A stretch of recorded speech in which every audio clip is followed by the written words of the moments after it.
Hi. మనం గతంలో కొన్ని ట్రిక్స్, మ్యాజిక్స్ చక్కగా చేసుకున్నాం. అది మీరు గమనించారు. అటువంటివి ఇంకా చేయొచ్చు. అయినప్పటికీ ముఖ్యంగా మనం ఆ మ్యాజిక్స్, ఆ లాజిక్స్ ఉపయోగించి ఈ కాంపిటేటివ్ టెస్టుల్లో ఉపయోగపడే లెక్కలు చేస్తే ఇంకా ఉపయోగకరమని కొంతమంది కోరగా ప్రయత్నిస్తున్నాను. బేసిక్ నాలెడ్జ్ అంటే ప్రాథమిక జ్ఞానం అంకెల మీద తెలియాలి. ఎందుకు తెలియాలి అంటే ఈ అంకెలను ప్రాథమికమైనటువంటి సమాచారాన్ని దృష్టిలో పెట్టుకునే లెక్కలు ఉంటాయి. ఉదాహరణకి నెంబర్స్ యొక్క ప్రాథమిక జ్ఞానం ఏంటంటే నెంబర్స్ రకాలు ఉంటాయి.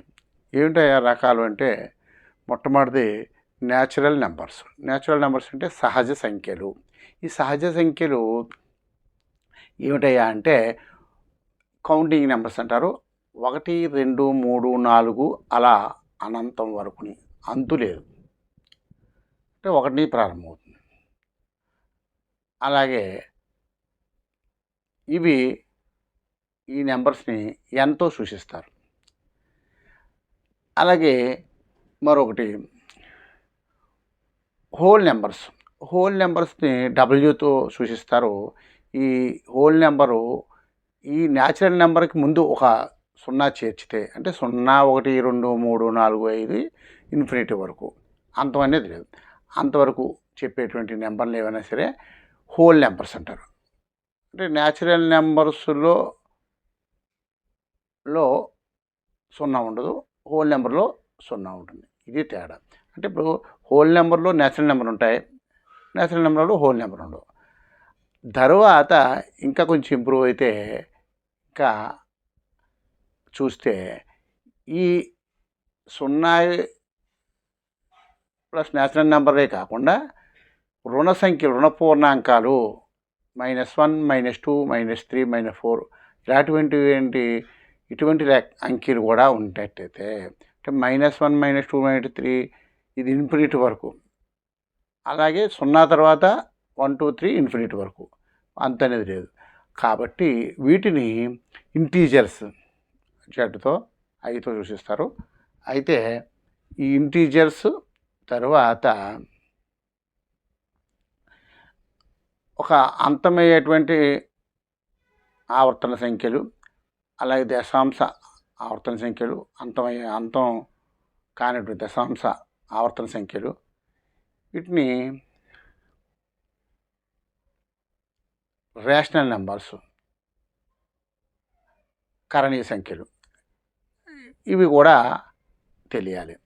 తర్వాత అకరణీయ సంఖ్యలు, ఇరేషనల్ నెంబర్స్ అంటే √2, π, అలాగే √10, √5 ఇలాంటివి వీటికి అంతం అనేది లేదు, వేరే వేరే విధంగా వస్తాయి. కాబట్టి ఈ సంఖ్యలని ఏమంటారంటే ఇరేషనల్ నెంబర్స్ లేదా అకర్ణీయ సంఖ్యలు అంటారు.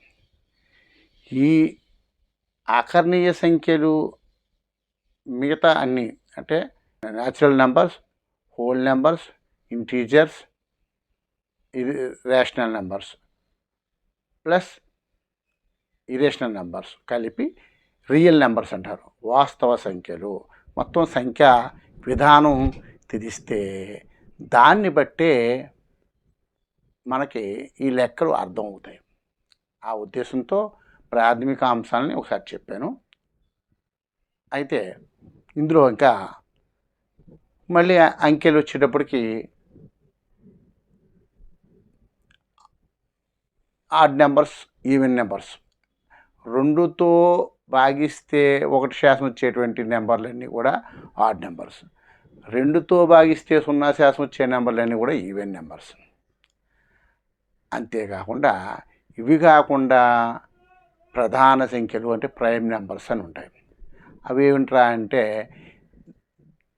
ఒకటి దానికి అదే ఫ్యాక్టర్స్ ఉన్నటువంటి సంఖ్యలు ఏమైనా ఉంటే అవి ప్రధాన సంఖ్యలు లేదా ప్రైమ్ నెంబర్స్ అంటాం. ఈ ప్రైమ్ నెంబర్స్ దృష్టి పెట్టుకోవాలి. ఎందుకంటే ప్రైమ్ నెంబర్స్ దృష్టిలో పెట్టుకుని చాలా లెక్కలు కూడా ఉంటాయి. బేసిక్ నాలెడ్జ్ తప్పనిసరిగా అందరికీ ఉండాలి. ఆ ఉండనప్పుడు నేర్చుకోవాల్సిన ఆవశ్యకత ఉంది. ఎందుకయ్యా అంటే ఉద్యోగం ఇస్తున్నారు, అంటే ఉద్యోగాన్ని పరీక్ష జరుగుతుంది, అంటే వాడికి ఆ సంఖ్యల మీద అంకెల మీద ప్రాథమిక జ్ఞానం, ఆ తార్కికమైనటువంటి ఆలోచన ఇవన్నీ ఉంటేనే కదా వాడు ఆ ఉద్యోగం చేయడానికి అర్హుడు అనే ఉద్దేశంతో తార్కికమైనటువంటి ఆలోచన ఎంత ఉంది, ఆ అంకెలపై వ్యక్తికి ఉన్నటువంటి సమాచారం ఎంతవరకు ఉంది అనేటువంటి పరిశీలించడానికి ఈ పరీక్షలలో వాటిని ఉపయోగిస్తారు. కాబట్టి ఈ నెంబర్స్ మీద ఒక అవగాహన కలిగితే మనం మిగతా విషయాలు చెప్పుకోవచ్చు.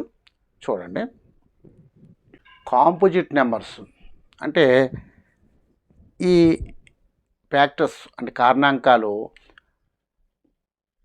దానికి అదే కాకుండా మరికొన్ని కారణాంకాలు కలిగి ఉన్నట్లయితే 12, 8 ఇలా ఎన్నో ఎక్కువ కారణాంకాలు ఉంటాయి. వాటికి అదే కారణం కాకుండా వేరే కారణాంకాలు కూడా కలిగి ఉన్నట్లయితే కాంపోజిట్ నెంబర్స్ అంటారు. ట్విన్ ప్రైమ్స్ ఇవి కవల ప్రధాన సంఖ్యలు. అంటే ఎలాగంటే 3, 5 వాటి భేదం 2, 5 నుంచి 3 తీస్తే 2, 7, 5 7 నుంచి 5 తీస్తే 2, అలా 2 అంకెల భేదంతో ఉండేటువంటి ప్రధాన సంఖ్యలు. ఇవి అసంఖ్యాకంగా ఉన్నాయని అంచనా. రీజనింగ్ అనేటువంటిది ఈ కాంపిటేటివ్ ఎగ్జామ్లో ఒక విషయంగా వస్తుంది. ఈ రీజనింగ్లు రకరకాలుగా ఉంటాయి. ఈ నెంబర్స్ మీద రీజనింగ్ ఈ సిరీస్ని బట్టి ఉంటుంది. ఉదాహరణకి types of number series. Types of number series, ఈ సిరీస్ రకరకాల సిరీస్ మనకి ఈ లెక్కల్లో వస్తాయి. అంటే ఇందులో సిరీస్లో డిఫరెన్స్ సిరీస్. ఈ డిఫరెన్స్ సిరీస్ అంటే ఒక సంఖ్యకు మరొక సంఖ్యకు ఏదో ఒక డిఫరెన్స్ ఉంటుంది, అది సాల్వ్ చేయాలి. అంటే అంత ఈజీ అని ఇవ్వకపోవచ్చు పరీక్షలో, కానీ తెలుసుకోవడానికి ముందు తెలుసుకుంటే మీరు చేయగలుగుతారు. ఇలా ఇవ్వచ్చు. ఇలా ఇస్తే ఏమిటయ్యా అంటే దీనికి డిఫరెన్స్ 4, దీనికి డిఫరెన్స్ 4, దీనికి డిఫరెన్స్ 4. నెక్స్ట్ సంఖ్య తర్వాత నెంబర్ ఏమొస్తుంది, డిఫరెన్స్ 4 ఉండేటువంటిది, దీనికి 4 కలిపితే 21. 4 అంటే విధంగా డిఫరెన్స్ని వస్తుంది. అంటే ఇంత ఈజీగా వస్తుందని కాదు, కానీ ఇలా డిఫరెన్స్ ఏదోటి ఉంటుంది. 6 ఇక్కడి నుంచి 17 నుంచి 8, ఇక్కడి నుంచి ఇక్కడికి 10, నెక్స్ట్ వచ్చేది 12. అంటే అర్థమవుతుంది, ఎంత అవుతుంది, 47. అంటే 6, 8, 12, 9, 6, 8, 10, 12 అంటే సరి సంఖ్యలు తేడాగా డిఫరెన్స్గా వస్తుంది. ఇలాగా కూడా ఉండొచ్చు. మరొకటి చూద్దాం. దీనికి -2, -3, -4, -5 అంటే 25. ఈ విధంగా సామాన్యంగా డిఫరెన్స్ అంటే ఎలా ఉంటాయి.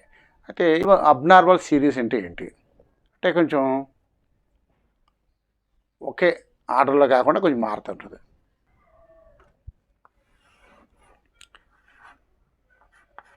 ఎనిమిది 4, 32 ×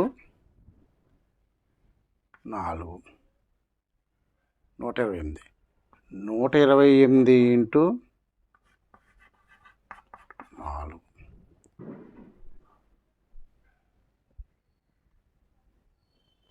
512. చూడండి 8 32 128 అన్నప్పుడు అబ్నార్మల్గా ఉన్నాయి. అబ్నార్మల్గా ఉంటాయంటే ఒక ఆటో కనిపిస్తలేదు.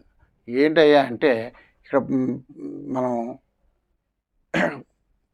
ఒక అంకెని మరో అంకెతో గుణించడం వలన వచ్చింది.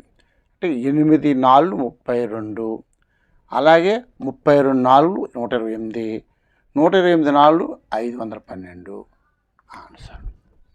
ఇక్కడ దానికి ఏబిసి ఆన్సర్లు కింద ఇస్తారు. దాంట్లో అది మనకు సరిపోయినట్లయితే ఓకే, లేదంటే వేరే విధంగా చేసైనా సరే ఆన్సర్ రాబట్టడానికి ప్రయత్నం చేయాలి.